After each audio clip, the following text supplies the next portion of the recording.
And welcome back to sorry. It's nothing on the screen, so my mouse fell and then stuff came up. Welcome back to Who Would Win? This Who Would Win comes to us from Noah Hicks, who asked the question, who would win in a fight? Connor Kent, the Superboy, or Invincible, whose name I am Mark Grayson, I believe it is. Because it's Nolan Grayson. Yeah, Mark Grayson. Mark Grayson, Invincible. So Mark obviously is a Viltrumite, son of Omni-Man, Nolan Grayson. But he's also, he's half human, half Viltrumite technically, but his Viltrumite heritage emerged around his teen years, and as we know from the show, he was developing. Now, it all depends on what you want me to do. Do you want me to look at him just straight from the show or from the comics?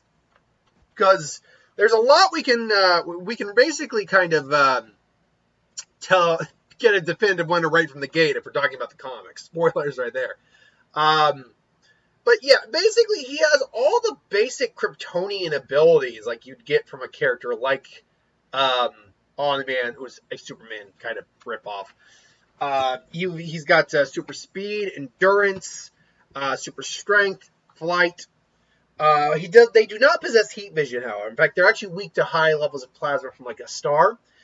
But they're also capable of, they get stronger, A, as they get older, but B, after they recover from fights. They're basically like Saiyans in that regard. Invincible, as he's known, is still a new hero in the series. So he's still getting used to his role as a hero and is still, learning the ropes. He's not the most skilled of fighters, but he learns as it goes on. He can't go up against his dad, obviously, but he's still learning. If we go by the comics, however, well, he ultimately, spoilers if you haven't read the comics, he ultimately kind of becomes like the de facto head. He's the strongest Viltrumite at that point. He surpasses his dad, who we see just in the show was capable of lighting a planet ablaze by basically firing so fast he ignited himself and lit the atmosphere on fire. Capable of pretty much taking like heavy-duty artillery without any sort of damage. Omni-Man is actually extremely powerful, and he ultimately surpassed him. In fact, I believe he did become the strongest Viltrumite by the end of the series. Connor Kent, on the other hand, is a excuse me, and we are looking at the Connor Kent Superboy because that's the one that was suggested. Is basically a half human, half Kryptonian clone of Superman using Lex's DNA. Because of this, he is not pure Kryptonian. He can't fly on his own, although I think he did ultimately learn how to. I believe so. Ultimately, I think he did learn to fly. He still has all the basic abilities of a Kryptonian, just lessened due to human, DNA mixed in there.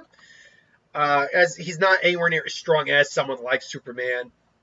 Honestly, even someone like Black Canary was able to beat him in a fight because he's so rage-driven, and I am using Young Justice as a reference point for that, because he was so rage-driven and just relying on his power. Now, as he got older and more immatured up a bit, that did change ultimately. He was able to kind of control his anger and come to terms, with his lineage and all that. But still, if you're going to ask me who's going to win, versus the comic version of Invincible versus any version of Connor Kent, well, it's going to be Invincible. Because the comic version of Invincible surpassed Omni-Man, who, even at his strongest, Connor Kent probably couldn't take on Omni-Man. Granted, Omni-Man isn't anywhere near as strong as Superman, but from what we've seen of Omni-Man, yeah, it doesn't look like he would be able to take on someone like Omni-Man, who was literally able to destroy a planet on his own without that much difficulty.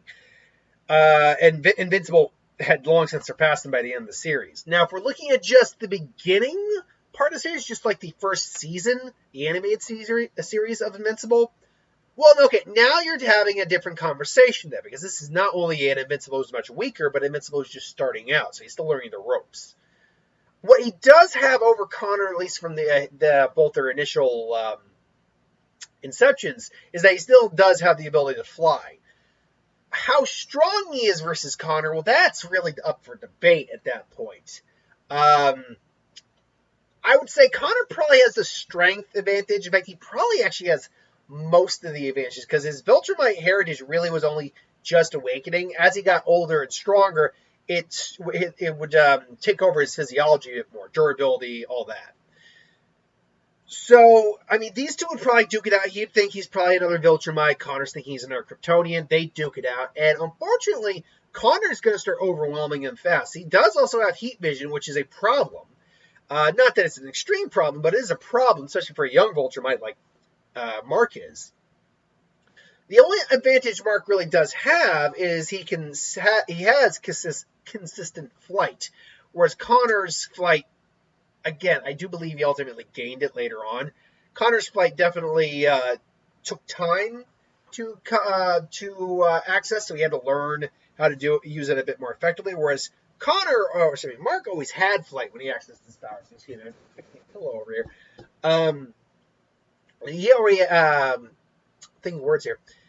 He already could access it, so he's actually the more experienced flyer. Plus, we know Mark can survive in space by holding his breath for quite a while. I don't think Connor can do that. Now, I could be wrong about that. In fact, just for the sake of sake, Connor can. Let's actually see if we can't find. And I mean, to be fair, there is Earth Prime Connor Kent. It was actually Con L, but to be fair, I don't know if that is the Superboy most are referring to. Apparently it is. I mean, his design just seems to change. Connor Kent's, Con L and Connor is also known as Connor Kent. So this is actually, it's synonymous actually. So he carries both those names. So just so I'm clear, it all varies because I know like from one of the versions of Connor Kent that he does have the ability to fly, whereas others did not. So he still has all the Kryptonian standard abilities, super senses, and solar absorption, energy absorption, enhanced vision, telescopic vision, X-ray vision, all the works. Flight. Superboy's able to manipulate gravitons. He did gain flight eventually. Invulnerability, superhuman speed, strength, a tactile telekinesis, which basically is telekinetic super strength. Basically, it's kind of why Superman's able to do the stuff he does.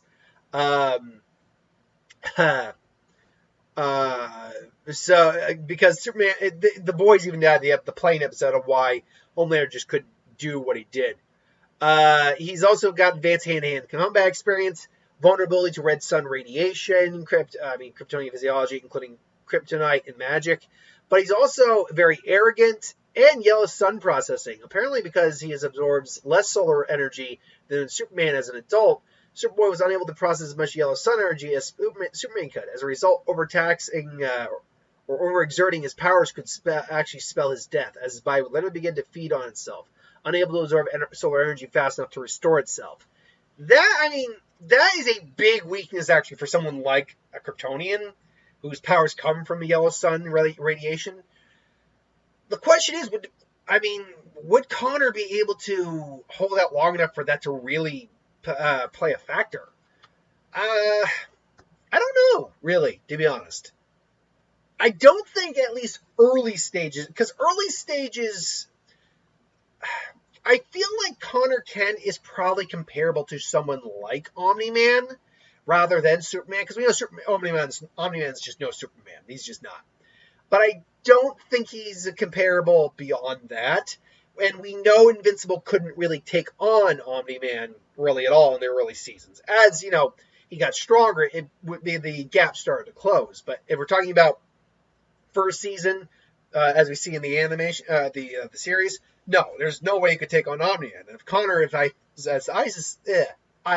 suspect, is comparable to Omni-Man, well then that's kind of goodnight Irene right there.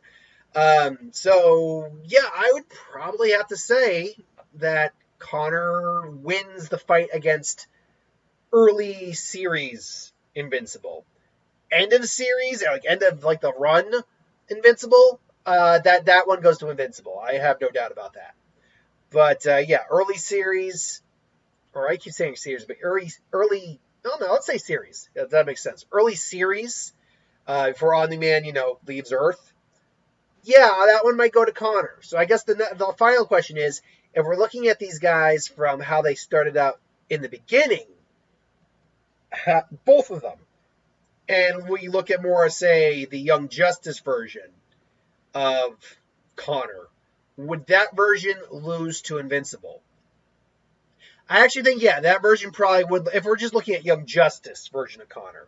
If we look at, say, the young version of the young version of him from, say, the actual comics, well, that's difficult because it depends on which version of the comics you're looking at. Because there's a lot of stories, obviously, that are told. Don't ever call me Superboy was like when he shows up. I mean, yeah, and he could fly in the comics, as far as I could tell, as far as I remember. So, yeah, I guess then if it's the comic version, yeah, it would still probably be Connor. But if it's the Young Justice version, it would be Invincible. So that's still split down the middle. So I guess the question is there a tiebreaker scenario we can do here? What about, let's look at Invincible pre-Omni-Man, spoilers, pre his dad's death. Like before he surpassed his dad, but let's put Invincible, say, right around his dad's level, what we know he eventually achieved. Would that Invincible, because he got stronger throughout the entire series, so I can literally use any version of Invincible, theoretically. But let's actually just put an Omni-Man level Invincible against, say, standard Connor Kent. Who wins in that if I think Connor Kent is, roughly speaking, at a Omni-Man-esque level? Well, the answer is actually going to be the guy who's already got advanced hand-to-hand training and a couple extra abilities a Viltrumite doesn't have. And that'd be Connor, who does still have heat vision, all the extra sensory visions, advanced hand-to-hand training. Now, at that point, Mark had definitely gotten some training and definitely wasn't a newbie anymore, but unfortunately, he still lacks extra abilities beyond standard Viltrumite abilities. So, by that logic, and having abilities like heat vision, which is a direct weakness of Viltrumites with long-term exposure, well, then you have to kind of go with the obvious one in that, and that would be Connor. So for the tiebreaker, my money is going on Connor. I think definitely Invincible could give him a good run for his money, though, especially if we're like evening them out. He definitely could give him a good run for his money. But ultimately, due to extra abilities and extra training, I would go with Connor Kent. That is just my opinion, though. What do you think? Put in the comments below and let me know. But thanks for watching. Hope you enjoyed. Like, comment, share, subscribe. As always, you want us to review something, put in the comments below. Let us know. We'll do a review of it at some point. I got a what if to do. I got 2 what ifs to do. And I'll see you later.